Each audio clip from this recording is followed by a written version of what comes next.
Academy for Social Change presents Informal Economy. Imani is a skilled cook who sells food from a small cart on a busy street corner. She was able to start her own business and make enough money to support her family doing something she loves. However, due to the nature of her business, she does not have any protections if she gets sick or is harassed by customers and other people on the street. Imani's job is an example of informal work. Informal work is very diverse and not uniform, which means that it doesn't always look the same and isn't easy to identify.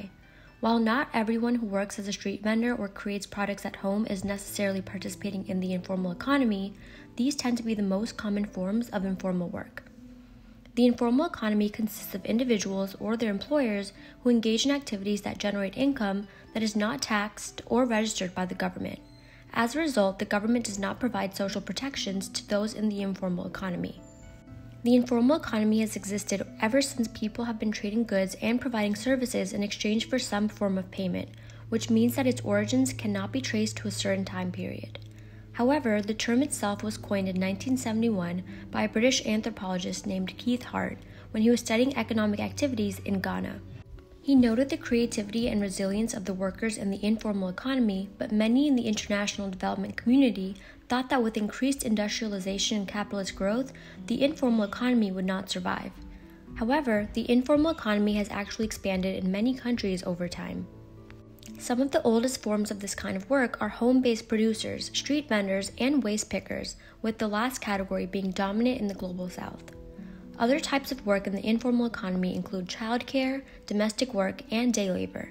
Informal workers face many challenges. For some workers, earnings can be low and there's not much protection when income and work is lost. For those who work in public spaces, there's a higher chance of being targeted by police and other local authorities.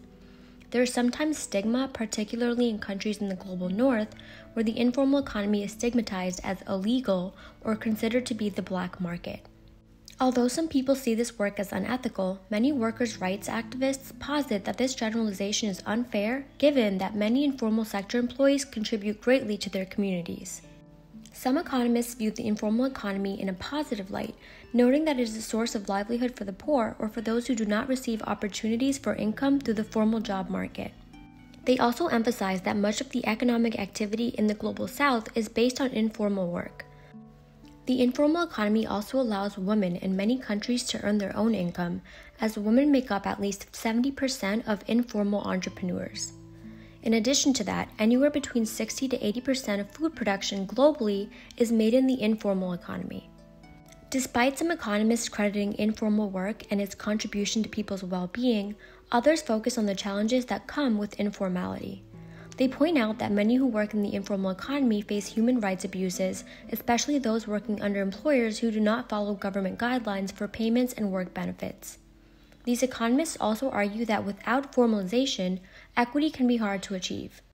Some activist groups who are more aligned with the first group of economists have argued that it is possible to empower informal workers without pressuring them to move their labor into the formal economy. They instead argue that appropriate laws and policies can be implemented to protect informal workers. Now it's your turn to think further. Can you think of ways to address the stigma around working in the informal sector?